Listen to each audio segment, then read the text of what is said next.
In the spring of 1826, she was being sold like property.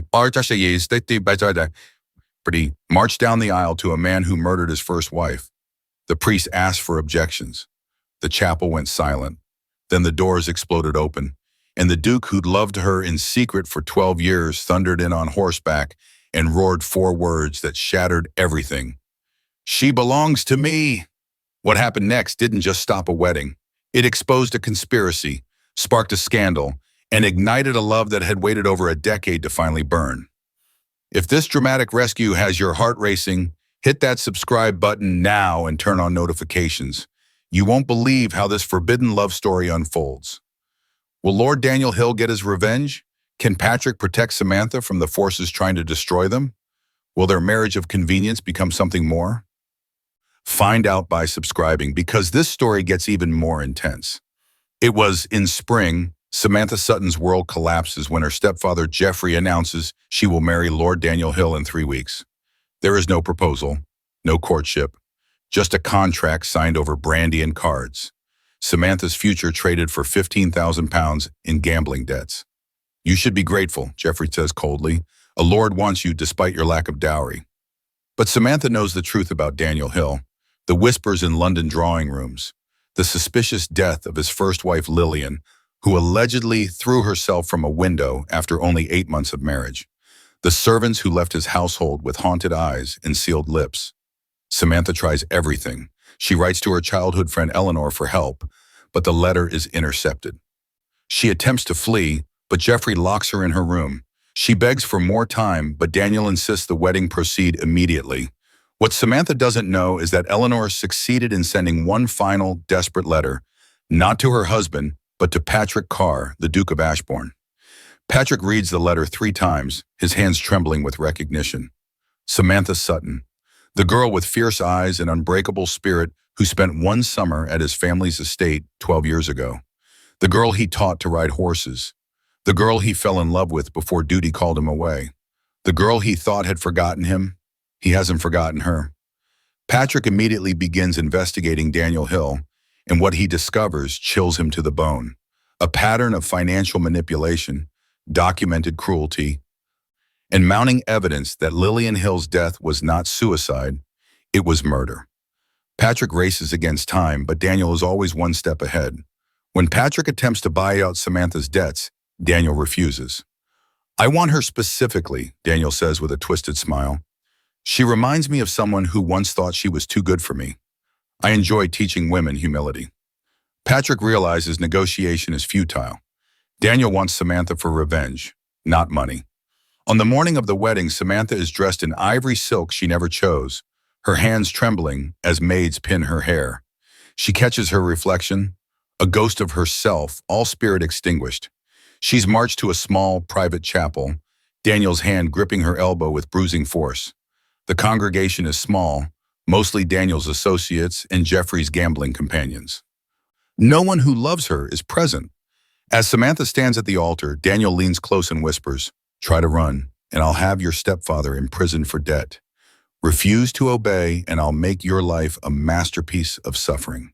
The priest begins, "Dearly beloved, we are gathered here." Samantha's vision blurs. This is it, the end of everything. "If anyone objects to this union, speak now or forever hold your peace." Silence. Suffocating, absolute silence. Then, the chapel doors explode open with such force they slam against the stone walls. A black horse charges down the center aisle, hooves thundering on marble. And astride it, face set with absolute determination, is Patrick Carr. Could one man really stop a wedding by sheer force of will? And what secret connected Samantha and Patrick from 12 years ago? The rain hammered against the drawing room windows of Sutton Manor as Samantha stood frozen, her stepfather's words echoing like a death sentence. "You'll marry Lord Daniel Hill in 3 weeks. The arrangements are made." "What?" Samantha's voice came out strangled. "You can't. I don't even know him." "You don't need to know him," Jeffrey Sutton interrupted, pouring himself another brandy with hands that trembled slightly. "You need to obey. He's willing to overlook your lack of dowry in exchange for, well, the specifics don't concern you." But Samantha knew exactly what the specifics were. Jeffrey's gambling debts had been mounting for years, ever since her father died and left her in his care. She'd heard the creditors pounding at the door, seen the fear in Jeffrey's eyes as threats escalated. "How much?" she asked quietly. "That's not... How much did you sell me for?" Jeffrey flinched at her fury but answered, £15,000. The number hit Samantha like a physical blow. That's what her life, her freedom, her future was worth. £15,000 to settle gambling debts. "I won't do it," she said, her voice shaking but resolute. "I'll run away. I'll..." "Run where?" Jeffrey's expression hardened. "You have no money? No relatives who'll take you. And if you refuse, I'll be imprisoned for debt. They'll throw me in Marshalsea prison where I'll rot. Is that what you want? Your stepfather's death on your conscience?" It was masterful manipulation, and they both knew it. "Why Lord Hill specifically?" Samantha demanded. "There must be other men willing to..." "Lord Hill made a generous offer," Jeffrey cut her off, "and he's insistent. The arrangement is final." What Jeffrey didn't say, but Samantha knew from London gossip, was that Lord Daniel Hill was notorious. His first wife, Lady Lillian Hill, had died under suspicious circumstances just 8 months into their marriage, allegedly throwing herself from a window in despair. "You're sending me to marry a murderer," Samantha whispered. "That's speculation and slander," Jeffrey snapped. "Lord Hill was cleared of any wrongdoing." "Because he's rich and connected," Samantha said bitterly. "Not because he's innocent." Jeffrey turned away, unable to meet her eyes. Proof enough that he knew exactly what kind of man he was delivering her to. That night, Samantha wrote a desperate letter to her childhood friend Eleanor Whitmore, now Eleanor Ashford, after her marriage. Eleanor had always been clever, well-connected, and fiercely loyal. "Eleanor, I'm being forced to marry Lord Daniel Hill to settle Jeffrey's debts. Please, if there's anything you can do, any way you can help me escape this, I'm terrified of what he'll do to me. Please help." She entrusted the letter to a young maid, Sarah, who promised to deliver it secretly. But Jeffrey had been watching. The letter was intercepted, burned in the fireplace as Samantha slept. Her last lifeline, severed. 300 miles away, Patrick Carr, Duke of Ashbourne, sat in his London study reviewing endless parliamentary documents when his butler brought an unusual delivery. "Your Grace, this arrived by special courier. The sender requested utmost discretion." Patrick broke the unmarked seal and unfolded the letter. The feminine handwriting was unfamiliar, but the urgency was unmistakable. "Your Grace, you don't know me, but I'm writing on behalf of someone who once spoke of you with great affection. Samantha Sutton is being forced into marriage with Lord Daniel Hill in 10 days to settle her stepfather's gambling debts. Lord Hill is dangerous. His first wife died suspiciously. Samantha has no way to escape or refuse. I'm writing to you because she once told me about a summer long ago when she met a duke who showed her true kindness. I pray you remember her. If you can help, please act quickly." A desperate friend, Patrick's hands began trembling. Samantha Sutton. The name detonated memories he'd carefully locked away for 12 years. The summer of 1814, his family's country estate. A neighboring gentleman had visited with his young daughter, a girl of 12 with fierce gray eyes and an unbreakable spirit despite her mother's recent death. Patrick, then 20, had been drawn to her unexpected strength. He taught her to ride his horses, showed her the estate's hidden corners, talked with her about books, ideas, dreams. For those brief weeks, she'd made him laugh in ways no society lady ever had. He'd fallen in love with her, inappropriately, impossibly, but undeniably. Then duty called him to military service. When he returned years later, he'd learned she'd moved away. He'd convinced himself she'd forgotten their summer, that she'd been too young to remember him with anything beyond childish fondness. But he'd never forgotten her, and now she was in danger. Patrick rang for his closest friend and legal advisor, Sir James Lockwood, who arrived within the hour. "I need everything you can find on Lord Daniel Hill," Patrick said without preamble. "Financial records, personal history, and particularly anything regarding his first wife's death." James's eyebrows rose. "Daniel Hill? Patrick, he's..." "A predator," Patrick finished. "I know, and he's trying to force someone into marriage. Someone I once knew." James studied his friend's face and saw something he'd never witnessed before. Barely contained desperation. "I'll start immediately," James promised. Over the next week, the investigation revealed horrors Patrick could barely stomach. Daniel Hill's first wife, Lillian, had entered marriage a vivacious young woman and emerged 8 months later a terrified shell. Servants reported screaming, bruises Lillian tried to hide, and Daniel's explosive temper. The night she died, 3 servants heard arguing. The official report called it suicide, but a maid who'd since left the household told James under promise of protection, "She didn't jump. I heard Lord Hill shout, 'If you leave me, you leave in a coffin.' Then I heard Lady Lillian scream. Then silence.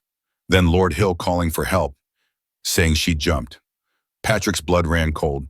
He immediately sent word to Jeffrey Sutton, offering to purchase the debts outright, offering even more than Daniel had paid. Jeffrey's response came within a day. "Lord Hill refuses to release the contract. The marriage will proceed." Patrick tried reaching Daniel directly. The meeting was brief and chilling. "Why are you so insistent on this particular woman?" Patrick demanded. Daniel's smile was serpentine. "She reminds me of someone who once thought she was too good for me. I enjoy teaching women that pride is a correctable flaw. She's a human being, not a possession to be corrected. She's my possession now, Your Grace. The contract is signed." Patrick left that meeting knowing legal channels had failed. There was only one option left. What desperate plan was forming in Patrick's mind? And would he risk everything, his reputation, his title, his life, to save the girl he'd never stopped loving? With only 3 days until the wedding, Samantha grew increasingly desperate. She tried to escape through her bedroom window, but Jeffrey had posted guards. She attempted to bribe a servant to deliver another letter, but the servant reported her immediately. Jeffrey doubled her surveillance. Lord Daniel Hill visited twice, each time leaving Samantha more terrified. He inspected her like livestock, commented on her figure with proprietary entitlement, and made thinly veiled threats disguised as wedding plans.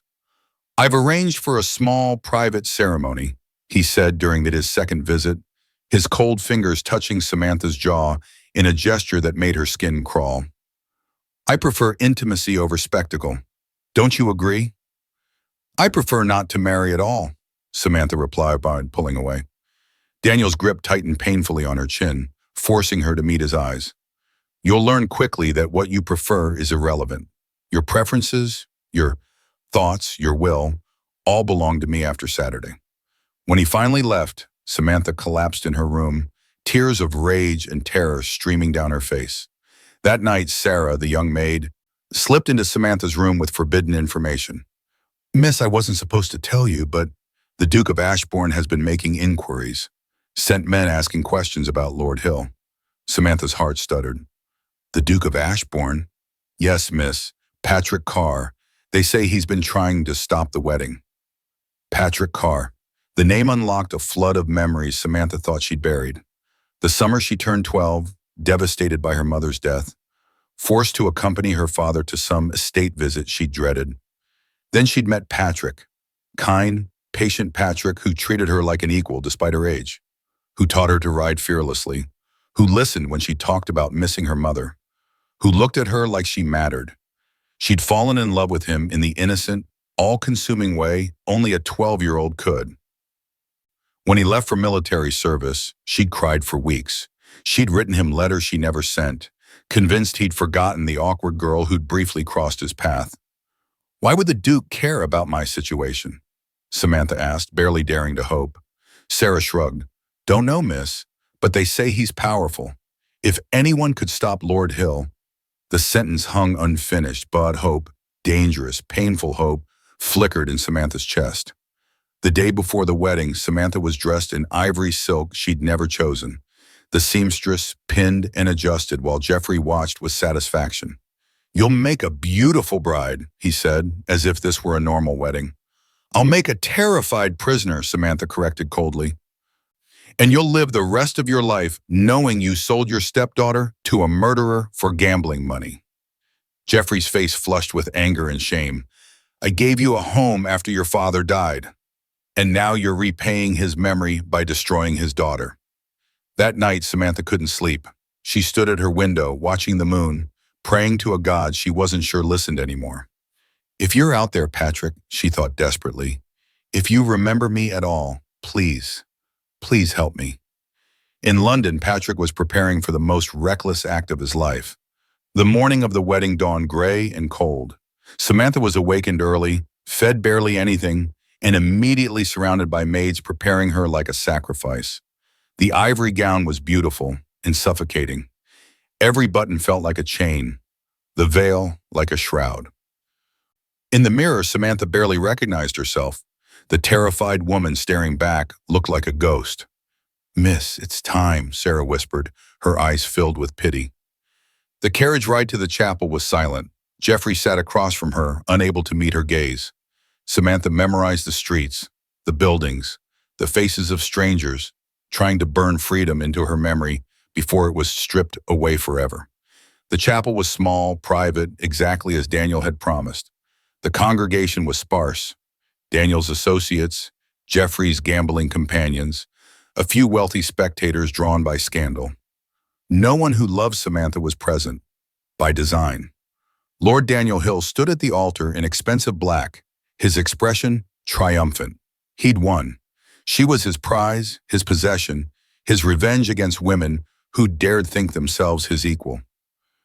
As Samantha was marched down the aisle, Daniel took her arm with bruising force. "Don't even think about running," he whispered, his breath hot against her ear. "I'll have Jeffrey imprisoned, and you will be hunted down within hours. Obey, and your suffering will be manageable. Defy me, and I'll make every day of your existence an exquisite torment." Samantha's vision blurred with tears she refused to let fall. Reverend Thomas Blackwell, an elderly priest who'd clearly been paid well to ignore the obvious coercion, began the ceremony with trembling hands. "Dearly beloved, we are gathered here in the sight of God." The words washed over Samantha like drowning. This was happening. This was real. No rescue was coming. Patrick had probably forgotten her. Why would a duke remember a girl he'd briefly known 12 years ago? To join this man and this woman in holy matrimony, Daniel's grip tightened possessively. Marriage is not to be entered into lightly, but reverently, deliberately. Samantha's breathing became shallow. She was going to faint, or scream, or both. If anyone can show just cause why this couple cannot lawfully be joined together, let them speak now. The Reverend paused for the customary moment. Or forever hold their peace. Silence descended. Absolute, suffocating, final. Samantha closed her eyes. This is it, the end of everything I am. Then, boom, the chapel doors exploded open with such force that they slammed against the stone walls, the sound echoing like thunder. A massive black horse charged down the center aisle, hooves striking marble with deafening percussion. The congregation screamed, scrambling out of the way. And astride the horse, face set with absolute fury and determination, was Patrick Carr, Duke of Ashbourne. His voice thundered through the chapel, primal and commanding, "She belongs to me!" Time seemed to fracture into slow motion. Patrick's horse reared dramatically at the altar, powerful and terrifying. Patrick himself looked like something from ancient mythology, a warrior come to claim what was rightfully his. Daniel's face contorted with rage. "What is the meaning of this? Guards, remove him!" But Patrick's voice cut through the chaos like a blade. "This wedding is void. The contract is fraudulent.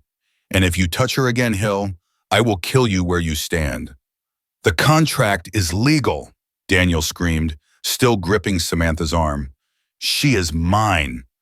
Her stepfather signed over debts he no longer owns," Patrick interrupted, his voice cold as death. "I purchased Jeffrey Sutton's debts through a proxy 3 days ago.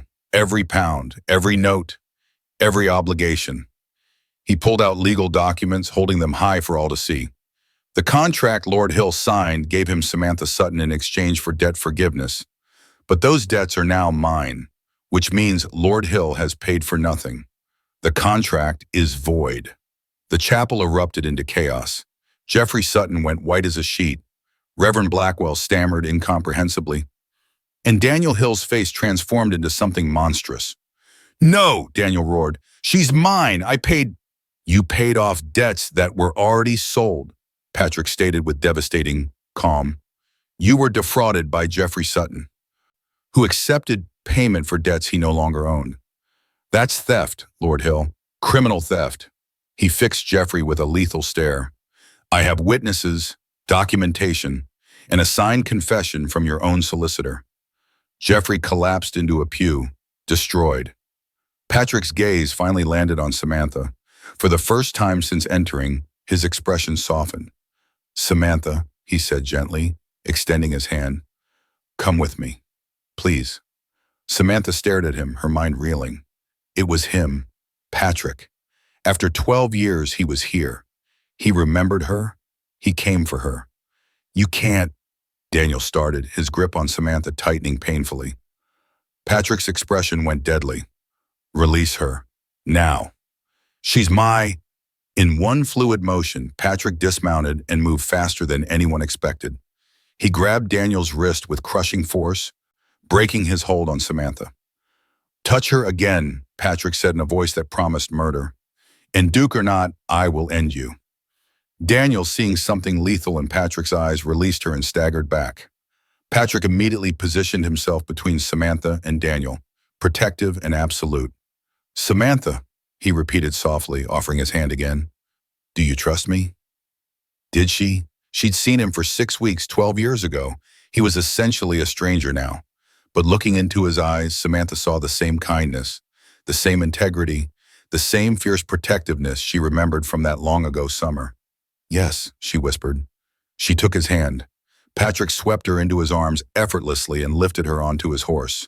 The congregation watched in stunned, scandalized silence as the Duke mounted behind her, one arm securely around her waist. "This is kidnapping," Daniel screamed. "I'll have you arrested. I'm rescuing a woman from a fraudulent, coerced marriage," Patrick called back. "And I have documentation, witnesses, and the law on my side. Try to follow us, Hill, and I'll have you arrested for attempted kidnapping, fraud, and while we're at it, I'll have you investigated for your first wife's murder." The threat landed like a bomb. Daniel went absolutely white. Patrick turned his horse toward the open chapel doors. "Samantha's debts are paid. She owes you nothing. This wedding is finished." He spurred his horse forward. They rode out of the chapel at full gallop, Samantha clinging to Patrick as wind and freedom rushed over her face. Behind them, the congregation dissolved into shouting chaos, but Samantha barely heard it. She was free, but what would come next? And what would Patrick expect in return for this dramatic rescue? They rode for what felt like hours, but it was probably only 40 minutes. Patrick finally slowed as they approached a massive estate Samantha vaguely recognized from her childhood visit. Ashbourne House, now in its full glory. Servants rushed out, clearly expecting them. Patrick dismounted smoothly and gently helped Samantha down. Her legs trembled from adrenaline and shock. "Mrs. Banks," Patrick called to his housekeeper, a kind-faced older woman. "Please take Miss Sutton to the Blue Guest Suite. Ensure she has everything she needs." "Of course, Your Grace," Mrs. Banks said warmly, immediately taking Samantha's arm with maternal protectiveness. "Come along, dear. You're safe now." Samantha was ushered into a beautiful room with a warm fire already blazing. Mrs. Banks brought tea, food, and a comfortable dress to replace the wedding gown that felt like a prison. "His Grace will speak with you when you're ready," Mrs. Banks said gently. "No rush. Take your time." Alone for the first time in weeks, Samantha finally broke down. She sobbed into the pillow, releasing terror, grief, disbelief, and overwhelming relief. She was safe. She was free. Patrick had saved her. An hour later, composed and changed, Samantha found Patrick in his study. He stood when she entered, his expression careful. "How are you feeling?" he asked gently. "I don't know," Samantha admitted honestly. "Terrified, grateful, confused, all at once." Patrick gestured to a comfortable chair near the fire. "We need to talk about what happens next." Samantha sat, her hands folded tightly in her lap. Patrick remained standing, clearly working through difficult words. "The contract that bound you to Hill is void. But legally, you're still under Jeffrey's guardianship until you turn 25 or marry, which means Jeffrey could theoretically force you into another arrangement. Samantha's stomach dropped. So I'm still trapped? Not if we're strategic, Patrick replied. I'm offering you three choices, Samantha. Truly free choices. No coercion. He took a breath. First option, I can arrange safe passage to the continent. France perhaps, or Italy. I'll provide enough money for you to live comfortably and independently. New identity if you want it. Complete freedom. Samantha listened, her heart pounding. Second option, I have estates throughout England. Quiet, beautiful, private. You could live at one under my protection with a full household staff. You'd have security, comfort, and autonomy.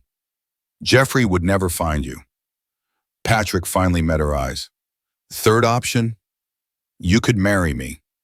Not a real marriage, he clarified quickly. A legal marriage in name only.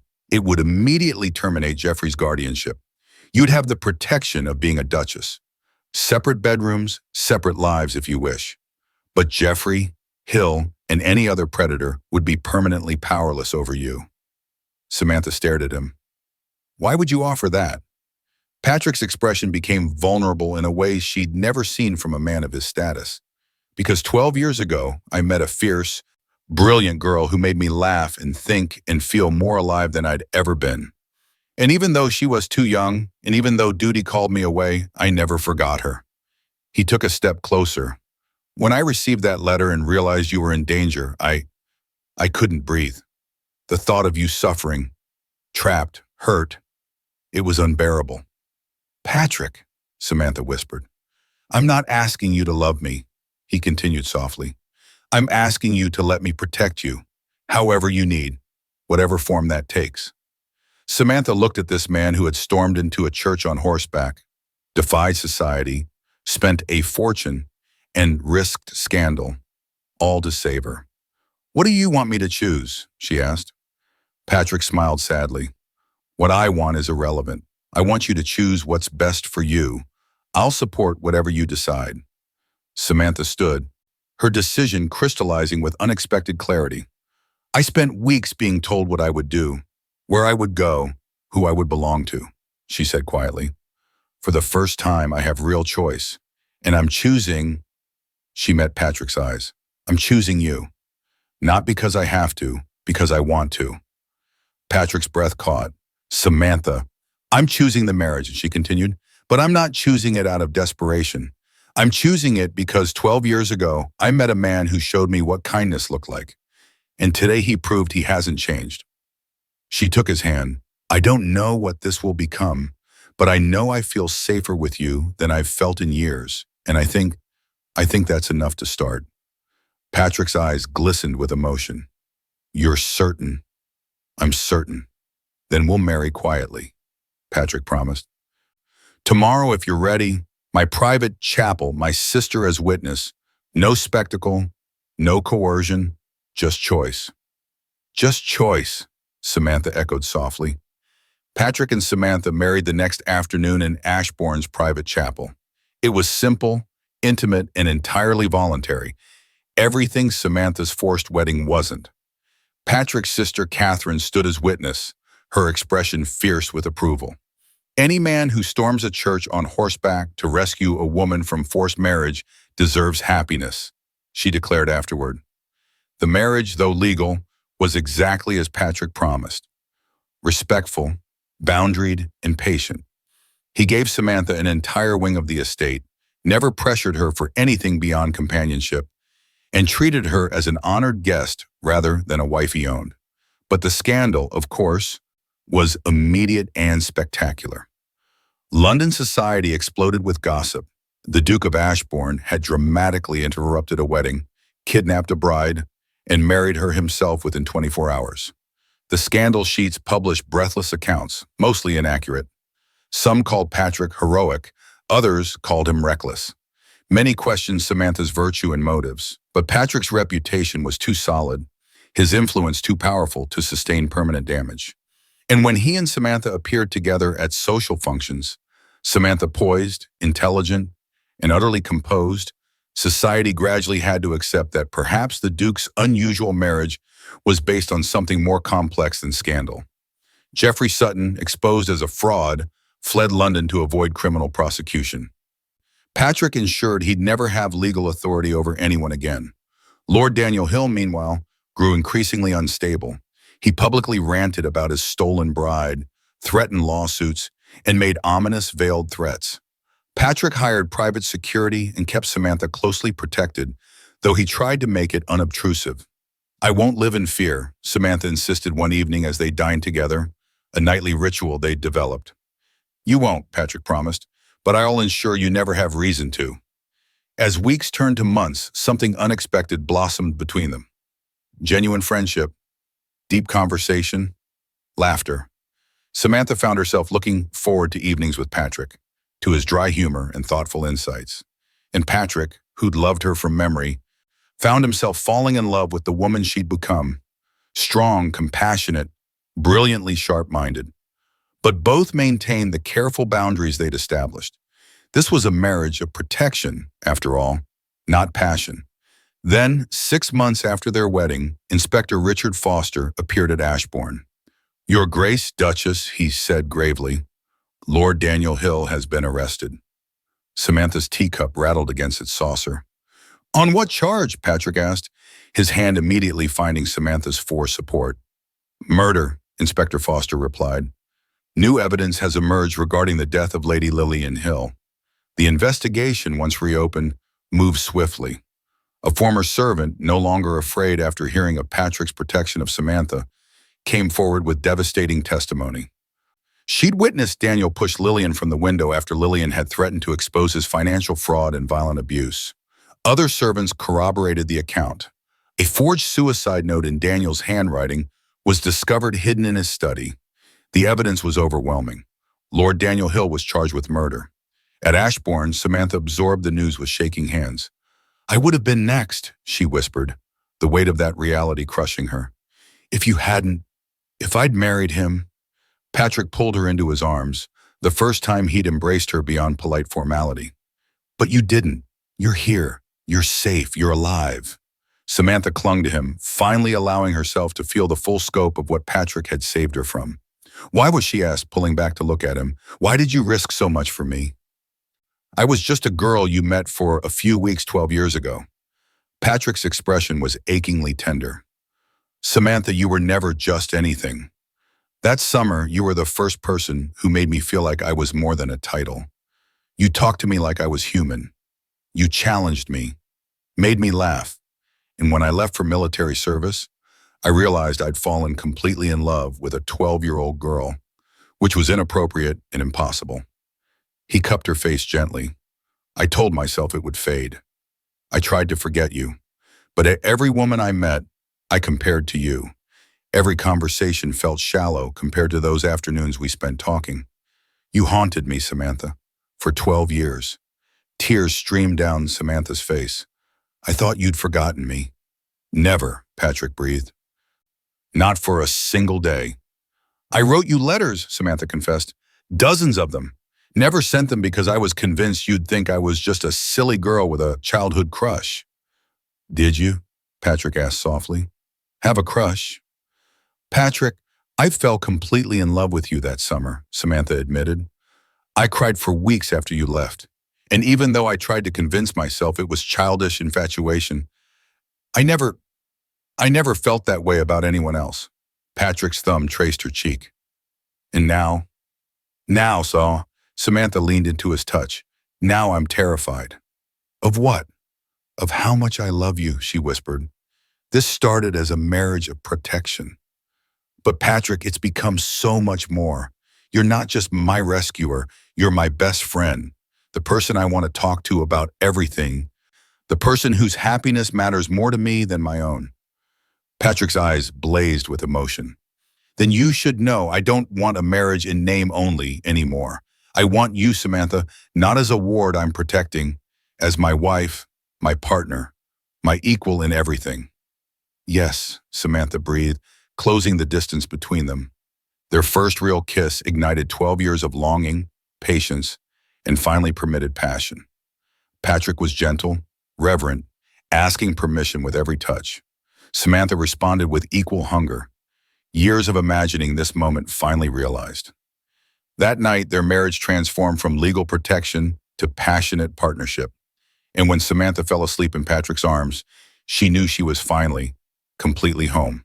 In the months that followed, Daniel Hill was convicted and hanged for Lillian's murder. Jeffrey Sutton died in poverty, unmourned. And Samantha found her true calling. She began writing essays about women's legal vulnerability, advocating for marriage reform. Her writings, initially published anonymously, gained attention. When she revealed her identity as the Duchess who'd been rescued from forced marriage, her voice became impossible to ignore. With Patrick's unwavering support and political connections, Samantha drafted landmark legislation, the Matrimonial Consent Act, which required women's explicit, freely given consent for marriage and established legal consequences for coercion. The debate in Parliament was fierce, but Samantha testified personally, her story compelling and undeniable. The day the bill passed, Patrick watched from the floor as Samantha stood in the visitors' gallery, tears streaming down her face. Afterward, he met her outside Parliament, pulled her into his arms and whispered, "You've changed the world." "We changed it together," Samantha corrected, kissing him. Years later, when asked about their legendary romance, Patrick would always say, "I stormed a church on horseback because I couldn't imagine a world where she wasn't free. But she saved me just as completely, teaching me that true love isn't about possession. It's about partnership." And Samantha would add, "He gave me choice when the world tried to strip it away. And every day since, I choose him, not because I have to, because I want to." Their love became the foundation for legal reform that protected thousands of women. Their marriage became the model for partnership built on respect, equality, and freely given love. And the image of Patrick storming into that chapel, the roaring, "She belongs to me," became legend, not as a statement of ownership, but as the battle cry of a man who understood that the woman he loved belonged to herself first and had chosen him freely. Did this epic rescue and romance move your heart? Subscribe now so you never miss stories of courage, passion, and love that defies all odds. Hit that notification bell for more dramatic historical romances.